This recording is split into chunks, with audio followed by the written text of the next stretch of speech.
একবার এক গরিব জেলে ছিল। সে প্রতিদিন নদীতে মাছ ধরত, কিন্তু খুব বেশি মাছ পেত না। একদিন সে জাল ফেলতেই দেখতে পেল এক সুন্দর সোনার রঙের মাছ ধরা পড়েছে। মাছটি হঠাৎ কথা বলল, আমাকে ছেড়ে দাও, আমি তোমার উপকার করব। জেলে অবাক হয়ে ভাবল, মাছ কথা বলছে, হয়তো এটি সত্যিই জাদুকরি। জেলে দয়া করে মাছটিকে ছেড়ে দিল। মাছটি বলল, তোমার যা ইচ্ছে তা চাইতে পারো। জেলে প্রথমে একটা ছোট বাড়ি চাইল। বাড়ি পেয়ে সে খুশি হল। এরপর সে একটা বড় নৌকা চাইল, সেটাও পেয়ে গেল। কিন্তু দিন দিন তার লোভ বাড়তে লাগল। সে রাজপ্রাসাদ চাইতে গেল।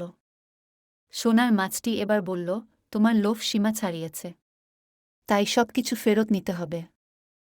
মাছটি সবকিছু ফিরিয়ে নিয়ে তাকে আবার গরিব করে দিল। জেলে বুঝতে পারল, লোভ করলে সব হারাতে হয়। সে আবার মাছ ধরে জীবিকা নির্বাহ করতে লাগল, কিন্তু এবার সে তুষ্ট ছিল। এভাবেই জেলে শিখল, প্রকৃত সুখ লোভ নয়, বরং সন্তুষ্টিতেই থাকে। এরকম আরও মজার মজার ভিডিও পেতে চ্যানেলটি সাবস্ক্রাইব করুন এবং সাথে সাথে ভিডিও নোটিফিকেশন পেতে বেল আইকনটি ক্লিক করে দিন। লাইক, কমেন্ট এবং শেয়ার করে অন্যকে দেখার সুযোগ করে দিন।